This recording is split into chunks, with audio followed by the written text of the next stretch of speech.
समपतिता प्रभु लुटाई गया समपतिता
संकीर्तन की संकीर्तन यज्ञ की नाम प्रभु की निताई गौर। ओम नमो भगवते वासुदेवाय। ओम नमो भगवते वासुदेवाय। वासुदेवाय देवकी नंदनाय च नंद गोपर कुमाराय गोविंदाय नमो नमः। हे कृष्ण करुणा सिंधु दीनबंधु जगत्पते गोपेश गोपिकानाथ राधाकांत नमस्ते। नाट्यकांचन गौरांगी राधे वृंदावनेश्वरी विश्वानुसुत देवी प्रणमामि हरिप्रिय।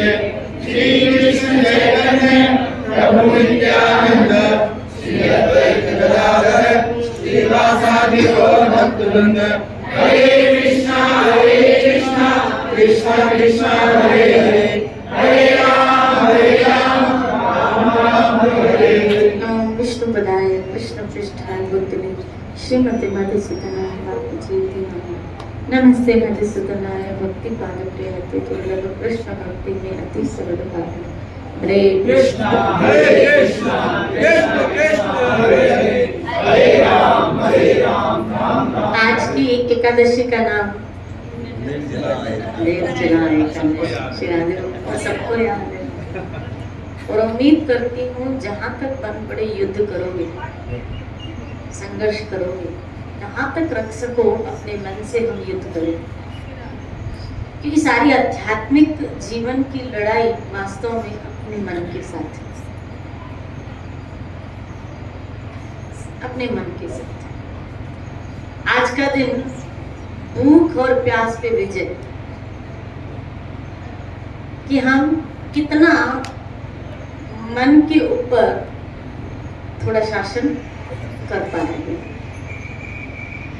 आज के दिन आपको पानी बहुत याद आएगा, सुबह से बहुत याद आएगा। देखो श्रीराधे बोले और एहसास होगा कि ईश्वर ने जो पानी हमको प्रदान किया है, जल प्रदान किया है, सोचो अगर खाली वो न करता तो, सोचो अगर वो न करता तो। हम तो एक पानी का हिसाब भी ठाकुर जी को प्रदान त्रिवट में नहीं दे सकते, एक पानी की कीमत हम अदा नहीं कर पाते।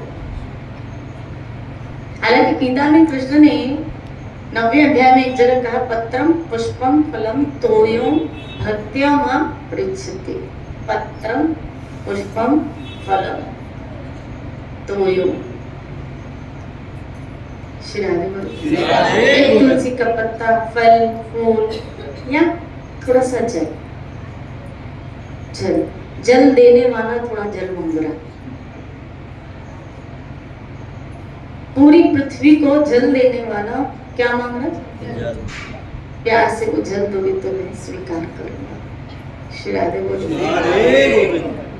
तो हम उसको क्या दे सकते हैं? आज आपको एहसास होगा कि उस प्रभु ने, उस मालिक ने हमको जो पानी दिया, हम उसका हिसाब भी सोचो। खाली एक दिन में हमारी ये हालत होती है, तो पूरे जीवन में अगर हमको पानी न मिलता था तो हमारी क्या हालत होती थी। आज हम कहीं भी बाहर जाते हैं तो हम 20 रुपए की बिस्लरी क्या करते हैं? खरीदते हैं। सोचो आजीवन आपको इतना पेमेंट करना पड़े खाली पानी का, तो एक दिन में कितनी बोतल? 3-4 तो पी जाते, 3-4 तो पानी की बोतलें पी जाते। अगर 100 रुपए का रोज पानी, तो घर के कितने मेंबर है?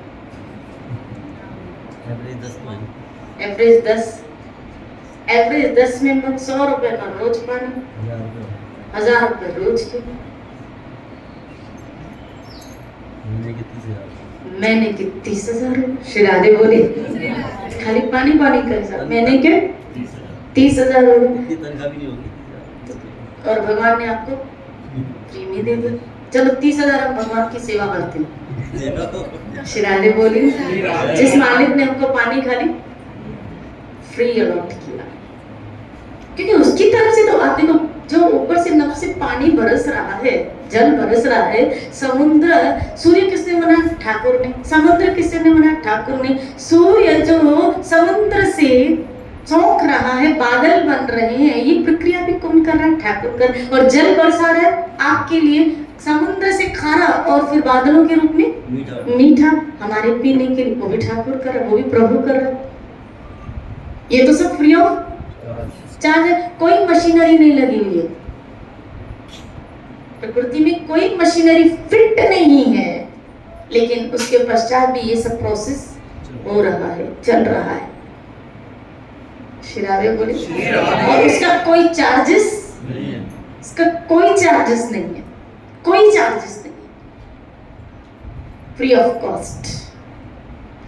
ये अलग बात है कि यहाँ के लोग उस प्रोसेस को मशीनरीज लगाते हैं और आप तक पहुंचाते हैं, उसका वो चार्जेस लेते हैं, लेकिन ईश्वर की तरफ से कोई चार्जेस नहीं है, प्रभु की तरफ से कोई चार्जेस नहीं है।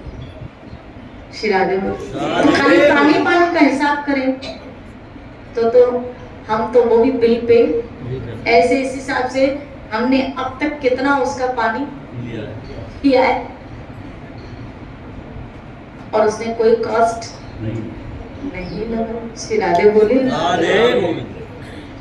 इसलिए आज के दिन तो बहुत याद आएगा पानी, और धन्यवाद करना भगवान का कि प्रभु आपने ये चीज बनाई है। प्यास दी तो पानी भी दिया, भूख दी तो अन्न भी दिया, नींद दी तो रात भी दी। श्री राधे बोले सब उसने व्यवस्था से दिया है। क्या करें हम ठाकुर की महिमा। इसलिए आज कोशिश करना अपने मन से क्या करने की, युद्ध करने की, कि एक दिन तो उस मालिक को इसकी तपस्या में इस इंद्रियों को बिताए। और करना क्या है, उन इंद्रियों के द्वारा जो तप कर रहे हो भजन करके शुद्ध करना है। आज के दिन जितना भजन कर सको, नाम जप कर सको। मैं आज सुबह विचार चल रहा था कि देखो भगवान ने गीता में एक जगह कहा है, मेरी चेतना में तुमने शरीर छोड़ा तो तुम मेरे पास लौटाओगे। यानी भगवान का सानिध्य हमको तब मिलेगा, समझना, भगवान का सानिध्य हमको तब मिलेगा जब हमारी चेतना में परमात्मा होगा, कृष्ण होगा। और जब हमारी चेतना में कृष्ण होगा, इसका मतलब है वहां जाके फिर हमको सेवा तब मिलेगी। इसका मतलब है शुद्ध हुए बिना सेवा नहीं मिलेगी। लेकिन भगवान का नाम देखो, यहाँ पतित पावन हेतु, भगवान का नाम कैसा है कि वो शुद्ध हुए बिना पहले ही हमको मिलता है। हमारी चेतना भले अशुद्ध है लेकिन फिर भी हमको नाम जपने का मौका मिलता है। ऐसा नहीं कि शुद्ध होने के बाद नाम जपो, बोला शुद्ध होने की प्रक्रिया ही है। बोला शुद्ध होने से पहले ही, विकारों के होते हुए भी हमें क्या मिलता है, प्रभु का नाम। तो मुझे तो लगता है भगवान से श्रेष्ठ भी भगवान का नाम हो गया, क्योंकि वहां तक पहुंचने के लिए तो शुद्धिकरण है। जब तक जीव प्योरिफाइड बिल्कुल नहीं हो जाता तब तक वहां एंट्री, क्योंकि कृष्ण कहते हैं मेरी चेतना में तुमने शरीर छोड़ा। इसका मतलब है अंदर कुछ गड़बड़ी रही, मरते समय उसकी चेतना न बनी रही तो हमारा वहां पहुंचना कठिन है, हम वहां नहीं पहुंच पाएंगे। श्री राधे बोले। और नाम भगवान ने तो कह दिया क्या, ओ अपवित्र पवित्र, अपवित्र को भी पवित्र कर दे। सर्व अवस्था, कैसी भी तुम अवस्था में हो, किसी भी तुम अवस्था में हो, लेकिन तुम अगर भजन करोगे, ये सिमरे पुंडरीकाक्ष, उस पुंडरीकाक्ष का जो सिमरन करता है, अंतमाय सूची, उसका मैं अंतर से और बाहर से दोनों जगह से पवित्र कर देता हूँ। नाम भगवान क्या करे कि तुम कैसी भी अवस्था में मेरा आश्रय लेते हो, ओम अपवित्र पवित्र हो। सब अवस्थाओं में तुम कैसे भी अगर मेरा सिमरन करते हो, मेरे नाम जपने लगते हो, मैं तुम्हें अंतर से और बाहर से पवित्र कर दूंगा। वाह, भगवान से भी श्रेष्ठ फिर तो भगवान का नाम होगा। श्री राधे बोले। ईश्वर से भी श्रेष्ठ, क्योंकि ईश्वर तक पहुंचने के लिए प्योरिफिकेशन चाहिए, नाम तक पहुंचने के लिए प्योरिफिकेशन नहीं। वहां तो सिर्फ आप आ जाओ, लग जाओ, लग जाओ। श्री राधे बोले। एन केन प्रकेण भगवान नाम का क्या लो, आश्रय लो।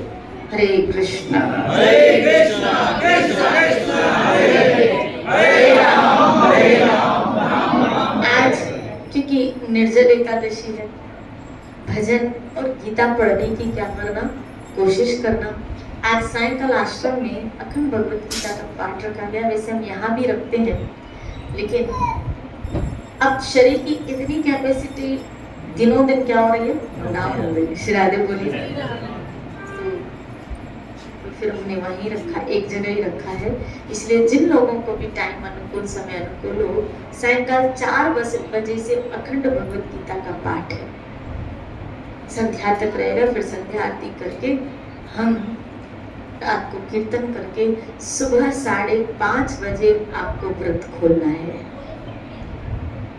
ठाकुर जी की 5 बजे मंगला करके 5:30 बजे आपको ठाकुर जी को भोग अर्पण करके, जल अर्पण करके, हो सके किसी वैष्णव, किसी ब्राह्मण को पहले दान देना।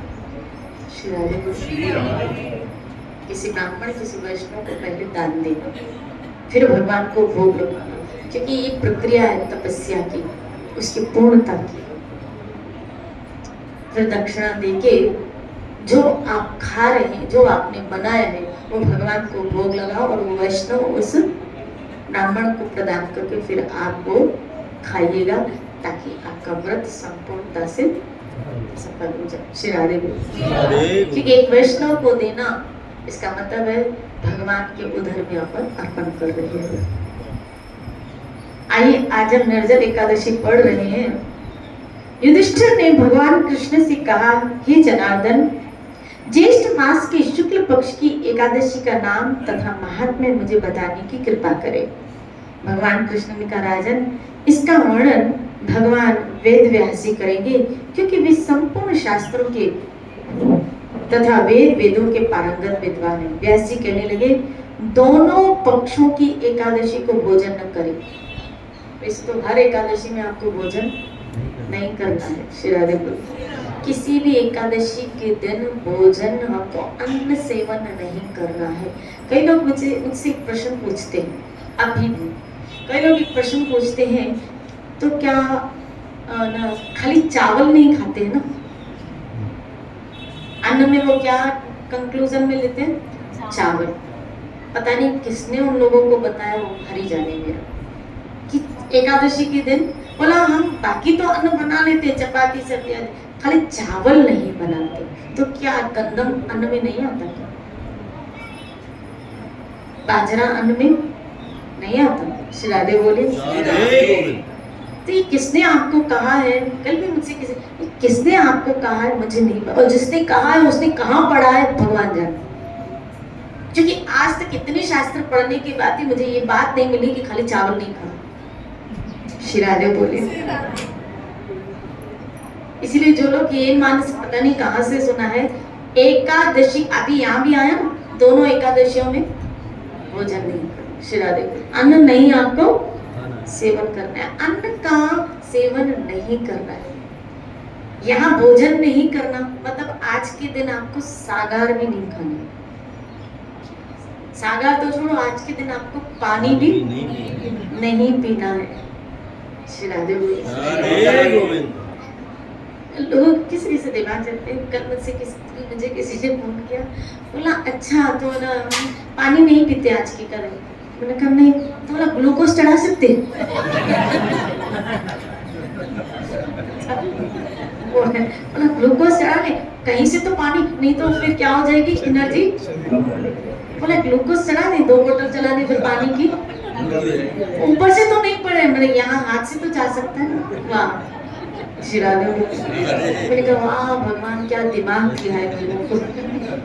कहाँ दिमाग चला, भगवान से भी तेज बुद्धि चलती है, वहां भी दिमाग चलाते हो। श्री राधे। तपस्या के नाम पे भी ठाकुर जी को ऊपर से नहीं पिया था, खाली यहाँ से गया था, वो पानी थोड़ी हो। वाह श्री राधे बोले।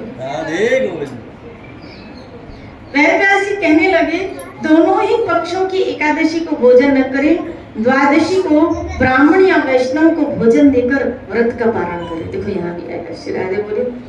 किसी प्रकार का सूतक होने पर भी एकादशी के दिन भोजन नहीं करना चाहिए। कई लोग किसी के यहाँ किसी का शरीर छूट जाता है, बोला एकादशी रखने का कोई फल ही नहीं है, एकादशी वो सूतक के दिन नहीं करते।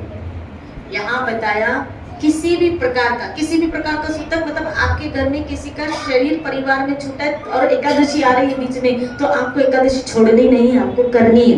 किसी भी प्रकार का सूतक, किसी के यहाँ संतान उत्पन्न हुई है, सूतक लग गया और एकादशी बीच में आ रही है, तो फिर भी आपको एकादशी करनी है। आपको किसी भी अवस्था में एकादशी नहीं छोड़नी है। श्री राधे बोली।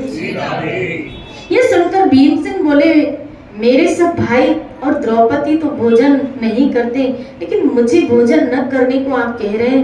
मैं तो सारा दिन उपवास, तो क्या एक समय भी भोजन बिना नहीं रह सकता। भीम ने कहा मैं भोजन के बिना नहीं रह सकता। श्री राधे बोले। मुझे एक बच्ची बोली थी, आज मैंने सोचा था मैं इतना खा लूं, कल खाना आएगा तो मैं इरिटेट हो जाऊं। इतना खा लूं कि सामने कल भोजन आएगा। इतना ध्यान श्री कृष्ण में लगा।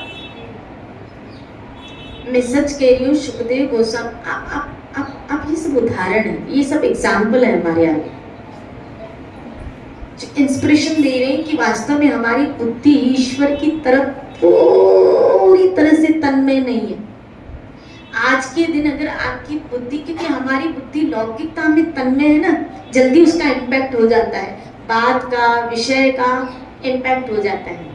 काश हमारी बुद्धि इतनी तन्मय ईश्वर में हो। देखो ध्रुव की बुद्धि जैसे नाम में तन्मयता प्राप्त की, समझ लो, नाम में जैसी ओम नमो भगवते, भागवत की घटना बतानी, दोनों ही घटनाएं भागवत की। नाम में जैसी जैसी तन्मयता हुई, इस बच्चे के तब का लेवल क्या हुआ, बढ़ता है, और ऐसा बढ़ा कि लास्ट मंथ में तो उसने ऑक्सीजन लेना भी, हवा खाना भी छोड़ दिया था, भोजन खाना छोड़ दिया था, पानी पीना छोड़ दिया था। तो आप सोचो, इसका मतलब है किसी चीज में तन्मयता, किसी चीज में तन्मयता आपको बहिरंग चेतना से मुक्त करती है। अगर आपकी तन्मयता आध्यात्मिक चेतना में रही तो आपकी बाहर विषयों के प्रति जो लालसा है उससे आप क्या हो जाओगे, मुक्त होते जाओगे। ध्रुव की जैसी तन्मयता हुई नाम में, ऐसे ही आप इसको देख लो, वाल्मीकि ऋषि, नाम में तन्मयता, राम राम, पतित व्यक्ति भी अगर नाम का है, राम राम राम राम राम राम राम, इतनी तन्मयता, इतनी तन्मयता, इतनी तन्मयता, इतनी तन्मयता कि वो तन्मयता नाम में इतना शुद्धिकरण हो गया, भूख प्यास सब साइड हो गया, सब साइड हो गया। आप जो क्रिया आध्यात्मिकरण, खाली उसमें तन्मय होने की कोशिश करें, तन्मय होने की कोशिश करके उसमें पूरा डूबे। लेकिन होता क्या है कि बाहर के लोग हमें अंदर जाने नहीं देते। श्रीराधे, बाहर व्यवहार है ना इतना खींचता है, कभी कौन खींचता है, बाहर का व्यवहार हमको अंदर तन्मय नहीं होने दे रहा है। श्रीराधे बोलिए। इसलिए जो सबसे अच्छा समय तन्मय का होता है वो ब्रह्म मुहूर्त, वहाँ कोई आपका खून पीने वाला नहीं, सुबह के टाइम आप और आपका परमात्मा। लेकिन उस वक्त तो हम क्या होते, सोए रहते। श्रीराधे बोलिए। अब घर गृहस्थी में कौन सा समय निकाले, व्यवहार जगत में कौन सा, क्योंकि कभी कौन खून पी रहा है, कभी कौन खून पी रहा है, सर खा खा के हमको गंजा कर दिया। श्रीराधे बोलिए। सर खा के कभी कभी तो कई लोग वही बातें सोचते हुए बात करके थकते क्यों नहीं, वही बातें। श्रीराधे बोलिए। ये सता रहा है, वो सता रहा है, ये कर रहा है, वो कर रहा है, वही बातें, किसी पिट्टी वही बातें। तो हम कहाँ से एकांत लाएंगे, कहाँ से एकांत लाएंगे? श्रीराधे बोलिए। कभी कभी तो रात तक हमारा खून पीते हो, और फिर मैं सोचती हूँ खून बढ़ाऊं कैसे, क्योंकि बढ़ाने की कोशिश करती हूँ तो फिर श्रीराधे सोचती हूँ बढ़ाऊं कैसे, मैं पूरी कोशिश में लगी रहती हूँ, पता है, खून बढ़ाने की। श्रीराधे पूरी, लेकिन बढ़ता है नहीं कम वक्त। श्रीराधे बोली। तब मुझे समझ आया, मैं भी सोची बढ़ाया तो था लेकिन कम कैसे हो गया, मतलब पीने वाले बढ़ गए। श्रीराधे बोली, बोलो ना श्रीराधे। फिर ठीक है, एक जगह से बढ़ाओ दूसरी जगह से, ये नहीं एक जगह से बोतल चढ़ाओ दूसरी जगह से दान दो, बोतल चढ़ाओ दान दो। सत्संग से मैं बोतल चढ़ाती हूँ, ये सत्संग है ना, मुझे चढ़ा देती है। सत्संग से बोतल मेरा खून बढ़ जाता है, फिर वहां जाके खाली करती हूँ, आओ खाली करो पियो। श्रीराधे बोली। चलो फिर अब भीम ने कहा कि मुझसे व्रत आदि नहीं होगा। भगवान वेदव्यास ने कहा यदि नर्क को दूषित से समझते हो तो एकादशी के व्रत, देखो भोजन नहीं करना चाहिए। अगर नर्क के विषय तुम्हें पता है, इसका मतलब है जो एकादशी का व्रत नहीं करता, मैं नहीं, ये सामने आया है जो आपको पढ़ के सुना दूं। तो नर्क को अगर दूषित समझते हो तो तुम्हें एकादशी के दिन भोजन नहीं करना चाहिए। इसका मतलब क्या? इसका मतलब कि एकादशी के दिन जो भोजन करेगा वो कहाँ जाएगा? नरक तो जाएगा ही। ये यहाँ लिखा है शिरादे को। और ये कहाँ से महात्म्य लिया गया? पद्म पुराण से, पुराणों से। इसलिए प्लीज एकादशी के दिन एटलीस्ट भोजन न करें कभी। भीमसेन बोले, मेरे उधर में एक व्रत नाम की अग्नि है जो मुझे भूखा नहीं रहने देती। फिर मैं वर्ष में एक बार उपवास तो कर सकता हूँ। आप मुझे ऐसा व्रत बताइए जिसमें करने से मुझे दिव्य लोगों की प्राप्ति हो। व्यास जी ने कहा, भीम, ज्येष्ठ शुक्ल पक्ष की एकादशी का नाम निर्जला है। उस दिन यत्न पूर्वक निर्जल व्रत करना। कभी कभी कई लोग मुझे बोलते हैं कि भीम की सजा हमको क्यों मिल रही है, हम तो हर एकादशी रखते हैं ना, वो तो पूरे साल में एक ही रखता है। तो भीम ने हमारे लिए ही सोचा, चिंता मत करना, भीम ने हमारे लिए ही सोचा कि उस दिन ज्यादा भजन करें, खाने मेरा साथ दे। जैसे मैंने आज भी भीम वो यही एकादशी रखते हैं, आज भी राधे बोलिए।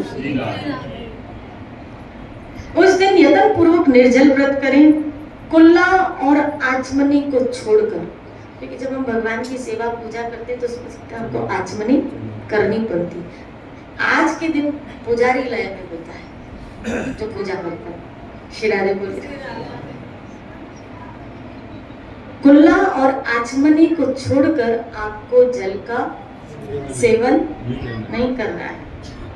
पूरे दिन भर मुख में पानी नहीं डालना है। एकादशी के सूर्योदय से लेकर दूसरे दिन सूर्योदय तक जल का त्याग करने से व्रत पूरा हो जाता है। द्वादशी को स्नान ध्यान भगवत पूजा करके ब्राह्मण वैष्णवों को भोजन करा के संतुष्ट करें। उसके पश्चात प्रसाद ग्रहण करें। वर्ष भर में जितनी एकादशियां होती हैं उन सब का फल एक निर्जला एकादशी के सेवन करने से प्राप्त हो जाता है। जाने अनजाने में अगर आपकी कोई एकादशी छूट भी गई है पूरे बरस में, तो ये आज की एकादशी अगर आप निर्जला रखते हैं तो आपको सारी एकादशियों का फल मिल जाता है। भगवान की चरण शरण लेने तथा एकादशी को निराहार रहने से सब पापों से तत्काल छुटकारा मिल जाता है। विधिवत एकादशी व्रत करने वाले पुरुष के पास कभी यमदूत नहीं आते। एकादशी व्रत करने वाले के पास कभी यमदूत पटक के भी नहीं आते। भगवान के पार्षद ही उसे भगवत धाम लेके जाते हैं। यानी एकादशी व्रत करने वाले को भगवान के धाम की प्राप्ति। अतः पापों की शांति के लिए तुम्हें यत्न पूर्वक निर्जल एकादशी का व्रत करना चाहिए। और कृष्ण गीता के मेरे ख्याल से 18वें अध्याय या 17वें अध्याय में कह रहे हैं कि मनुष्य को शुद्ध होने पश्चात भी, योगी होने के पश्चात भी शुद्ध हो गया तब भी उसको तपस्या का त्याग नहीं करना चाहिए। यज्ञ तपस्या दान 3 चीजें बताई गई। यज्ञ तपस्या दान इसका कभी त्याग नहीं करना चाहिए, क्योंकि ये तीनों चीजें पवित्र करने वालों को भी पवित्र कर देती है।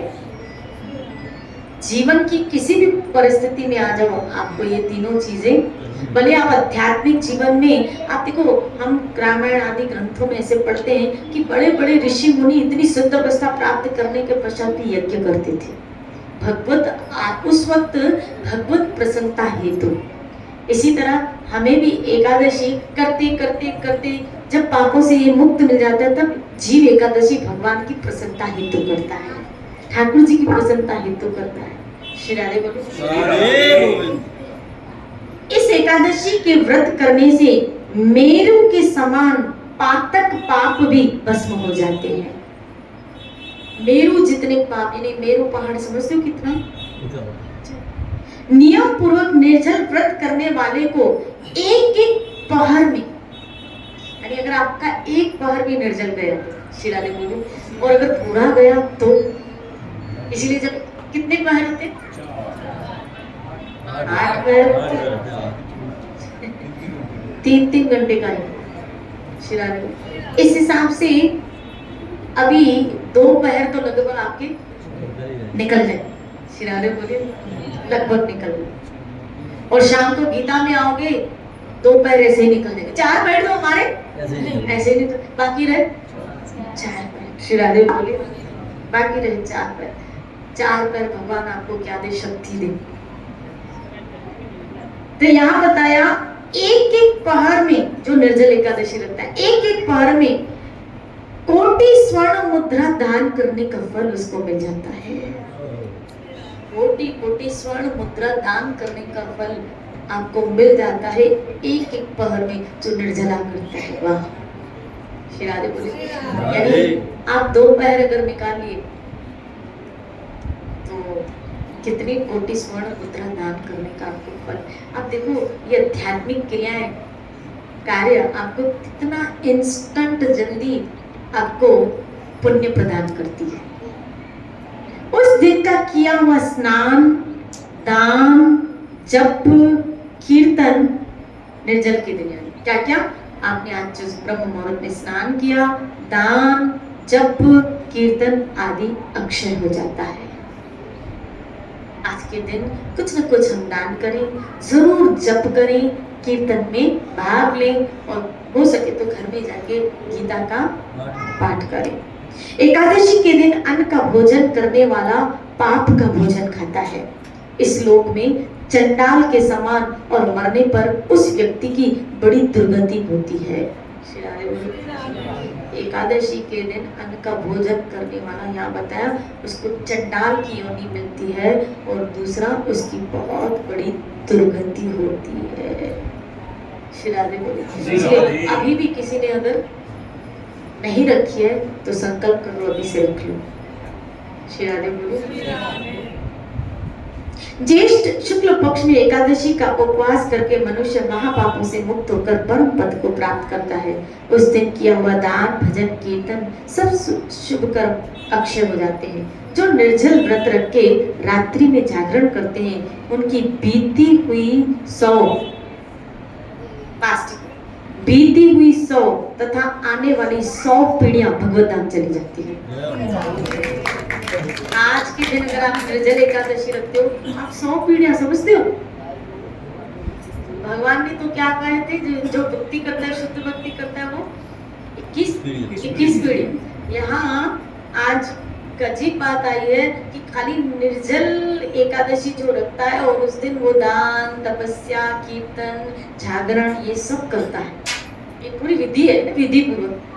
आज के दिन जागरण भी जो करे, आज के दिन जप, कीर्तन जो जितना कर सकते हो, जो जितनी देर रात्रि जाग सको, वैसे भी नींद आने वाली नहीं है, ऐसे भी नहीं आएगी। श्री राधे बोली तो क्या करना, भजन करना। आपकी गई 100 पीढ़ियां और आने वाली 100 पीढ़ियां तो सीधा भगवत धाम, ऐसा नहीं दिव्य लोकों में, सीधा भगवत धाम चली जाती। उस दिन अन्न, वस्त्र, गौ, जल, शैया, आसन, कमंडल, छाता, जूता आदि जरूर दान करनी चाहिए। इस प्रकार जो आपकी श्रद्धा हो। लेकिन आज आपने ये निर्जल एकादशी सुनी और मुझे उम्मीद है आप सब जरूर एकादशी रखोगे। निर्जल जितनी पहर रख सको, पूरी रख सको तो पूरी रखना, लेकिन कोशिश करना ज्यादा से ज्यादा टाइम, क्योंकि इससे पहले हमारा शरीर छूट जाए, थोड़ी तपस्या इस शरीर से हो जाए, थोड़ी तपस्या इस शरीर से। क्या पता आने वाली एकादशी निर्जल हमारे शरीर में वो क्षमता न रहे, हम ना कर पाए, ऐसा भी हो सकता है। आज तो जितना भाग सकते हो, जितना मन के ऊपर आज शासन कर सको प्लीज करना, जितने पहर बिता सको उतने पहर निर्जल बिताना, और कोशिश करना पूरा दिन और पूरी रात हमारी निकल। और याद रखना अगर आप सफल गए ना तो सुबह के टाइम जब 2 बूंदे खाली झलकी जाएगी ना, आपको एक अंतरिंग शांति मिलेगी। भगवत गीता में कृष्ण 18वें अध्याय में एक जगह कहते हैं, जो आरंभ में दुख लेकिन जिसका अंत बड़ा सुखदायक है वो सात्विक सुख कहलाता है। तो ये आरंभ में आपको क्या दे रहा है, थोड़ा दुख तपस्या, पानी नहीं पियोगे, हो सकता है कई लोगों की अवस्था ऐसी हो कि शुगर पेशेंट हो, एसिडिटी चढ़ जाए, XYZ बीपी प्रॉब्लम हो, कुछ भी XYZ, क्योंकि मन बहुत सारे एक्सक्यूज देगा देगा देगा देगा। इसीलिए पहले मैं बता रही हूँ, ऐसा होने चक्कर आए, मेरा बीपी शिराते बोलो ना शिराते होने वाला है ऐसा। ये मन पूरा आपको इसने कई जन्म में डुबोया और अब भी डुबोने की कोशिश में आपको मन से युद्ध करना है। और फिर जब सुबह का टाइम होगा अमृत वेले का 5:30 बजे और उस वक्त जल की बूंदे जब आपके मुख में जाएंगी ना, वो आत्मिक सुख जो मिलेगा क्या अमृत के समान। आरंभ में तपस्या है, लेकिन इसका जो सुख होगा वो बड़ा हो सके कोशिश करना भक्तों के संग में रहना, क्योंकि एकांत में हमारा मन विचलित होता है, भक्तों के संग में एक एनर्जी मिलती रहती है, एक एनर्जी मिलती रहती है। इसीलिए मैं गीता पाठ रखती हूँ, कम से कम भक्तों के समूह में रहेंगे तो इतना समय तो हम जब मुझे याद है जब हम छोटे थे, छोटे क्या 17-18 बरस के से, तो हम क्योंकि बापू जी उस वक्त गीता सत्संग करते थे, मतलब सुबह सत्संग होती थी 9 से 10:30 से सत्संग, तो 9 निर्जल एकादशी के से मंगल आरती करके फिर सुबह 9 से 10:30 सत्संग होती थी।